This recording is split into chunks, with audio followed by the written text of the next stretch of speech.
Hello નમસ્કાર વિદ્યાર્થી મિત્રો, આપણી આ યુટ્યુબ ચેનલ ઉપર આપ સર્વનું હાર્દિક સ્વાગત છે. મિત્રો, આજે આપણે વાત કરવાના છે ધોરણ 7ની અંદર વિષય છે ગુજરાતી. અને આવનારી દ્વિતીય પરીક્ષાની અંદર પૂછાય એવા વિચાર વિસ્તાર લઈને આવી ગયા છે. તો આ વિડીયોને અંત સુધી જોવાનું ભૂલતા નહીં. ચેનલ ઉપર જો પ્રથમ વખત આવેલા હો તો ચેનલને સબસ્ક્રાઈબ કરી દેજો અને બાજુમાં આપેલ બેલને પ્રેસ કરી દેજો. તો મિત્રો, અહીંયા કેટલીક પંક્તિઓ આપેલી છે, એનો આપણે વિચાર વિસ્તાર કરવાનો છે. તો જે તમારું ગુજરાતી વિષયનું પેપર આવવાનું છે અને એની અંદર જે વિચાર વિસ્તાર પૂછાવાના છે એ જ વિચાર વિસ્તારનું સોલ્યુશન આપણે આ વિડીયોની અંદર જોવાના છે.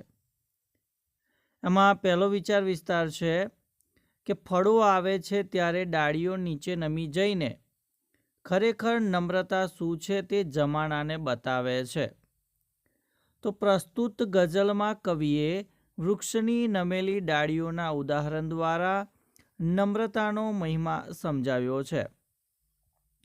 સામાન્ય રીતે વ્યક્તિ શ્રીમંત થાય, કોઈ ઉચ્ચ હોદ્દા પર પહોંચે ત્યારે તેનામાં અભિમાન આવી જાય છે, તે છકી જાય છે, તે વાત વાતમાં બીજાને ઉતારી પાડે છે કે તેની અવગણના કરે છે. વ્યક્તિ જેમ જેમ ઊંચે જાય તેમ તેમ તેનામાં નમ્રતા આવવી જોઈએ. વૃક્ષ પર ફળો આવે છે ત્યારે વૃક્ષની ડાળીઓ નીચે નમી જાય છે. વૃક્ષની ડાળીઓ આ રીતે પોતાના આચરણ દ્વારા લોકોને નમ્રતાનો બોધ આપે છે. આપણે પણ જેમ જેમ આગળ વધીએ તેમ તેમ વાણી અને વર્તનમાં નમ્રતા દર્શાવીએ, અભિમાની ન થઈએ. ત્યારબાદ બીજા નંબરની પંક્તિ છે કે ચેહ ઠરે દુખડા ઠરે ઠરી જાય ખટરાગ, પણ ઈર્ખાની આગ ઠારે તેમ બમણી બળે. તો આ પંક્તિઓમાં કવિ કહે છે કે સમય જતાં સ્મશાનની ચિતા ઠરે છે. જીવનમાં આવેલા દુઃખ સમય જતાં દૂર થાય છે.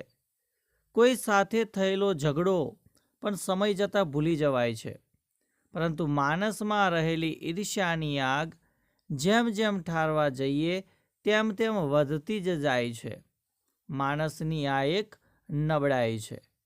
કહેવત છે કે કાથી બળે પણ આંબળો ન જાય. માણસના દિલમાં રહેલી ઈર્ષ્યા કદી દૂર થતી નથી. માણસ ભલે બહારથી શાંત દેખાતો હોય, પરંતુ તેના દિલમાં રહેલી ઈર્ષ્યાની આગ સંજોગો ઊભા થતાં પ્રજ્વલિત થઈ ઉઠે છે. ઈર્ષ્યાની આગમાં વ્યક્તિ પોતે બળે છે અને બીજાને પણ બાળે છે. કોઈ સંતે કહ્યું છે કે જેનામાં રાગ દ્વેષ ન હોય તે જ માણસ સાચો ધાર્મિક છે. આપણે પ્રેમનું વિશ્વ રચીએ, દ્વેષની ભાવના છોડીએ. ત્યારબાદ આગળની પંક્તિ છે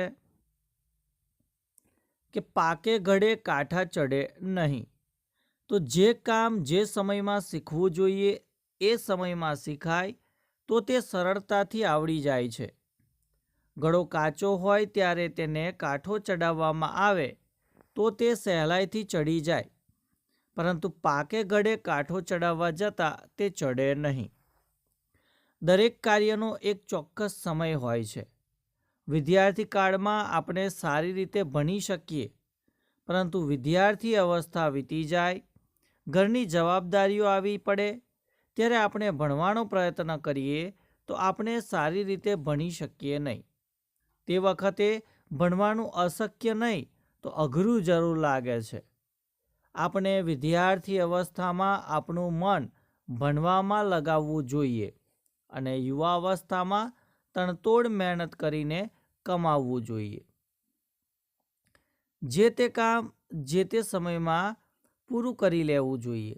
આ પ્રકારનું આયોજન કરીશું તો આપણી પ્રગતિ થશે, આપણે પસ્તાવું પડશે નહીં. ત્યારબાદ આગળની જે પંક્તિ છે કે ઝાઝા હાથ રળિયામણા. તો એનો વિચાર વિસ્તાર જોઈએ તો કોઈ પણ કામ સૌ સાથે મળીને કરે તો તે દીપી ઉઠે છે. કેટલાક કામો એકલા હાથે ન થઈ શકે, જેમ કે લગ્ન પ્રસંગ, ખેતીકામ, રસ્તા કે મકાનનું બાંધકામ, પુલ કે બંધના કામ કરવામાં ઘણા માણસોની જરૂર પડે છે. ઘણા માણસો ભેગા મળી કામ કરે તો સૌનો કામ કરવાનો ઉત્સાહ પણ વધે છે. વળી દરેક વ્યક્તિની આવડતનો લાભ પણ આપણને મળે છે.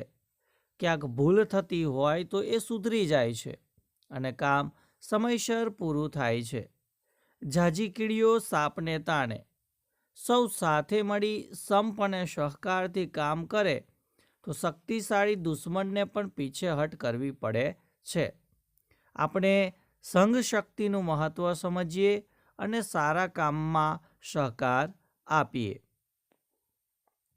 ત્યારબાદ આગળની પંક્તિ છે કે વેર વ્યસન વૈભવ અને વ્યાજ વાલા થઈ કરશે તારાજ. તો આ પંક્તિઓમાં કવિ કહે છે કે વેર રાખનાર અને વ્યસન કરનાર કદી સુખી થતો નથી. અતિ વૈભવી જીવન જીવનાર અને વ્યાજવટું કરનાર વ્યક્તિ પણ છેવટે બરબાદ થાય છે. વેર, વ્યસન, વૈભવ અને વ્યાજ શરૂઆતમાં સારા લાગે છે.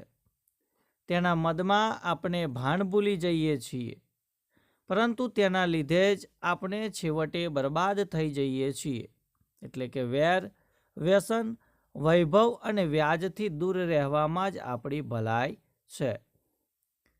ત્યારબાદ વિદ્યાર્થી મિત્રો અંતિમ પંક્તિ છે, એનો આપણે વિચાર વિસ્તાર જોઈ લઈએ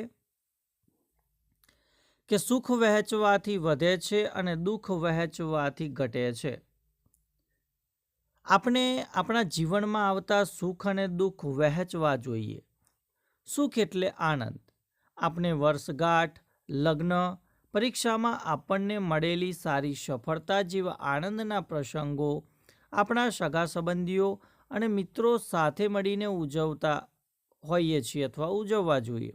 એ જ રીતે આપણે આપણા જીવનમાં આવતા મૃત્યુ, બીમારી, અકસ્માત વગેરે પ્રસંગોએ પણ સગા સંબંધીઓ અને મિત્રોને સાથે રાખવા જોઈએ. આમ કરવાથી આપણને આશ્વાસન મળે છે, આપણને મદદ મળે છે અને આપણું દુઃખ હળવું થાય છે.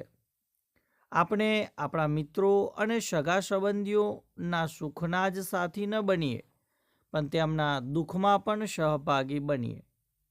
સુખ અને દુઃખ વહેંચતા રહેવામાં જ સૌનું કલ્યાણ છે. સુખ વહેંચવાથી તેનો આનંદ અનેક ગણો થઈ જાય છે.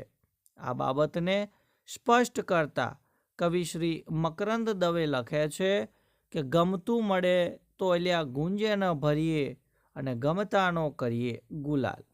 તો વિદ્યાર્થી મિત્રો, આવનારી દ્વિતીય વાર્ષિક પરીક્ષા ધોરણ 7 વિષય ગુજરાતીની અંદર પૂછાઈ શકે તેવા વિચાર વિસ્તારનું સંપૂર્ણ સોલ્યુશન આપણે જોયું.